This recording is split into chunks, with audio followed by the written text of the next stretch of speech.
போயிட்டு நீ எவ்வளோ பெரிய ஆளா கூப்பிட்டா வர மாட்டியா நீ அப்படின்ட்டு அசியமாக பேச ஆரம்பிச்சுட்டு வெளில கூப்பிட்டு மாரில் எட்டி வச்சிட்டாங்க, தலையிலே வச்சிட்டாரு. அவர் அடி உடனே கூட இருக்கிறவங்க எல்லாரும் அடிக்க ஆரம்பிச்சிட்டாங்க. நாங்கள் மோட்டிவ்லாம் எதுவுமே இல்லை சார். அவங்கள பார்த்தது எதுவுமே இல்லை சார். போலீஸ் வரலன்னா என்னை உள்ளே இட்டுன்னு போய் இன்னும் அடிச்சிருப்பாங்க. போலீஸ் அதெல்லாம் நான் தப்பிச்சேன். சாப்பிட்லான்ட்டு கடைக்கு போகிறதுக்கு முன்னாடி அவங்க என்னை பார்த்தாங்க. எல்லாம் 3 பேரும் மனோ அவர் சன் இருக்கார்ல, பெரிய சன்னு, அவரே அவர் நண்பர்கள்லாம் கூட இருந்தாங்க. குடிப்பதையில் என்ன பண்ணாங்க, என்ன பேசுறதுன்னு போகிறதுன்னு தெரியாமல் போகிறவங்களுக்குலாம் சண்டை பேச்சு போட்டுனா அசியமாக திட்டிட்டு நிறைய சண்டை வலிச்சுலாம் இருந்தாங்க. நாங்கள் என்ன பண்ணேன், இது எதையும் அவர் குடிச்சிட்டு இருக்கான்னு தெரிஞ்சு நான் பிரச்சனை எதுவும் வேணான்னு சைலண்ட்டாக போயிட்டேன். நான் போயிட்டு கடையில் போயிட்டு காசுலாம் பே பண்ணிட்டு சாப்பாடு வாங்குறேன். மறுபடியும் உள்ளே போயிட்டு நீ எவ்வளோ பெரிய ஆளா கூப்பிட்டா வர மாட்டியா நீ அப்படின்ட்டு அசியமாக பேச ஆரம்பிச்சுட்டு வெளில கூப்பிட்டு மாரில் எட்டி வச்சிட்டாங்க.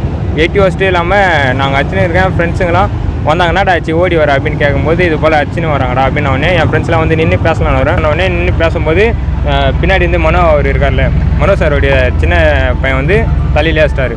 அவர் அடி உடனே கூட இருக்கிறவங்க எல்லாரும் அடிக்க ஆரம்பிச்சிட்டாங்க. நாங்கள் என்ன பண்ணுறதுன்னு தெரியாமல் 2 பேர் அடி வாங்கணும். அப்புறம் போலீஸ் ஸ்டேஷனில் வந்து இன்ஃபார்ம் பண்ணலான்னு இவனும் அப்புறம் ஹரிஷனும் ஒரு பையன் போலீஸ் ஸ்டேஷனுக்கு வட்டாங்க. நடந்தே கையில் ரத்தம் ஊற்றின்னு. உங்களுக்கு என்ன மோட்டிவ்? மோட்டிவ்லாம் எதுவுமே இல்லை சார். பார்த்துருக்கீங்களா? அவங்கள பார்த்தது எதுவுமே இல்லை சார். எல்லாம் மது போதையில் எல்லாமே ட்ரிங்க்ஸ் பண்ணிட்டு இருந்தாங்க சார். அதுக்கப்புறம் கேஎம்சி அதான் ஃப்ரெண்ட்ஸுக்கெலாம் ஃபோன் வச்சு வர சொல்லிட்டு அதுக்கப்புறம் வந்து உங்களுக்கு ஹெல்ப் பண்ணாங்களா? இல்லை சார், முன்னாடியே உங்களை அடிச்சாங்களா?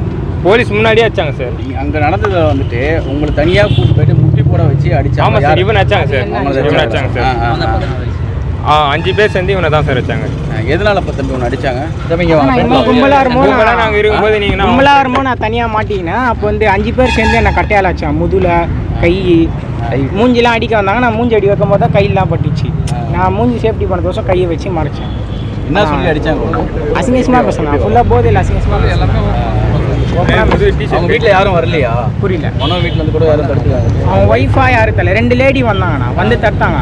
அப்போ அவங்கள உள்ளே கொண்டு போய் நீ போன்ட்டு மறுபடியும் வந்து என்ன அடி தான் ஆரம்பிச்சாங்க. போலீஸ் வரலன்னா என்னை உள்ளே இட்டுன்னு போய் இன்னும் அடிச்சிருப்பாங்க. போலீஸ் அதெல்லாம் நான் தப்பிச்சேன். என்ன சொல்லி அடிச்சாங்க? புரியல. உங்களை எதுக்காக அடிக்கிற காரணம் என்ன? காரணம் போதையில் மது போதை தான் காரணம். நீங்கள் ஏதாவது அவங்கள ஏதாவது அடிச்சிங்களா? நாங்கள் எதுவுமே பண்ணல சார். சார் எல்லாம் அடி வாங்க முடியாமல் நாங்கள் ஓடி வரோம் சார். வண்டியில் அவ்வளோ ரத்தம் சார். டிஷர்ட்லாம் பாருங்க எவ்வளோ ரத்தம் நஞ்சு. ஃபுல்லாக ரத்தக்கார இன்னுமே காயில. டிஷர்ட் ஃபுல்லாக நஞ்சு. ரத்தக்காரே ஓடியாடுறீங்க? ஆமாம், தலையில் கை வச்சுன்னு ஓடி வரேன். போலீஸ் அங்கே வந்து பேசும்போது என்னம்மா சொன்னாங்க? நீங்கள் சொன்னீங்களா இந்த மாதிரி நாங்கள் அடிக்கிறாங்க சொல்லும்போது போலீஸ் முன்னாடியே கட்டை வச்சிருந்தாரு அவரு. அப்படியே வந்து அவரை தனியாக கொண்டு போய் பேச ஆரம்பிச்சிட்டாங்க. நாங்கள் அப்புறம் லாஸ்ட்டாக தான் பேசணும் போலீஸ் ஸ்டேஷன். என்ன கோரிக்கை வைக்கிறீங்க? என்ன பண்ணணும்? காவல்துறை 2 பேரும் தப்பிச்சு போயிட்டான்னு சொல்கிறாங்க. 2 உங்களை அடித்தவங்க நேற்று அங்கேயே இருந்துருக்குறாங்க. பிடிச்சிருக்கலாம்ல? பிடிச்சிருக்கலாம் சார். ஆனால் நேற்று எதுவுமே பண்ணல. நடவடிக்கை கம்பல்சரி எடுத்தாகணும் சார். பாதிக்கப்பட்டிருக்காங்க பசங்க. சார் இது வந்து ஆக்ஷன் கன்ஃபார்ம் எடுத்தாகணும் சார். இப்போ அடித்தவனுக்கு எதனா இப்போ இது ஒரு சின்ன இப்போ நார்மலாக ஒரு சமசரியான ஆள் இருந்தால் அவங்களாம் ஒன்றுமே பண்ணியிருக்க முடியாது. இது போல் கேஸ் பிடிச்சி உடனே போலீஸ் என்ன பண்ணியிருப்பாங்க, இட்டு வந்துருப்பாங்க ரிமாண்ட் பண்ணி. ஆனால் இவங்க பெரிய ஆளுன்றதுனால ஒன்றுமே ஆக்ஷன் எடுக்காமல் இருக்கிறாங்க. பணம் இருக்குன்னு பண்ணுறாங்க சார்.